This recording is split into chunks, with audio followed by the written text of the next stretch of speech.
الحمد لله وكفى وسلام على عباده الذين اصطفى اما بعد۔ رب ذوالجلال کی بہت بڑی نعمتوں میں سے ایک نعمت زبان میں بولنے کی طاقت کا ہونا۔ یہ جتنی بڑی نعمت ہے اتنا ہی بڑا اس کا خطرہ ہے۔ انسان کے بنانے اور بگاڑنے میں اس کا بہت ہی زیادہ دخل۔ انسان کی سعادت اور بدبختی دونوں ہی ایک بڑی حد تک اس کے ساتھ جڑی ہوئی۔ اس زبان کی وجہ سے اللہ کے فضل و کرم سے بندہ کفر سے نکل کر اسلام میں داخل ہوتا ہے، اور اس زبان ہی کے استعمال سے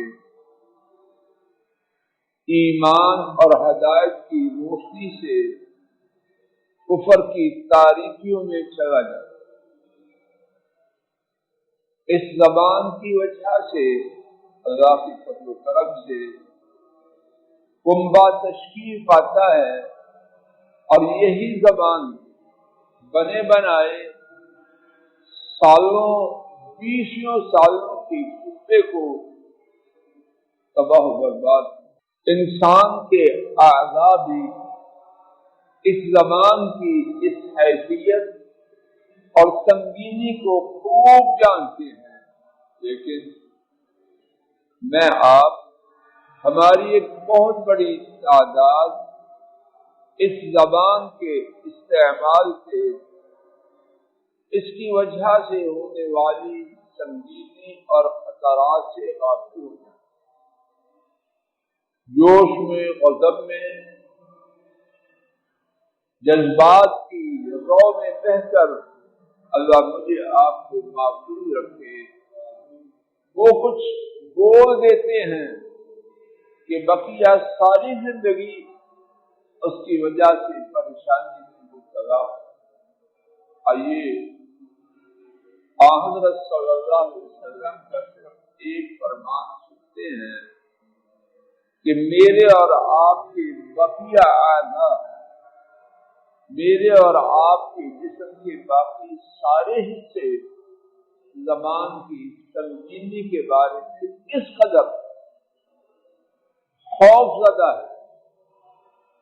امام ترمذی رحمہ اللہ حضرت ابو سعید رضی اللہ تعالی عنہ سے روایت کرتے ہیں کہ ہمارے نبی کریم صلی اللہ علیہ وسلم نے فرمایا اذا اصبح ابن آدم فإن الأعضاء كلها تكفر اللسان تقول انما نحن بك فإن استقمت وإن استقمنا وإن اعوجتنا أو كما قال صلوات ربي وسلامه۔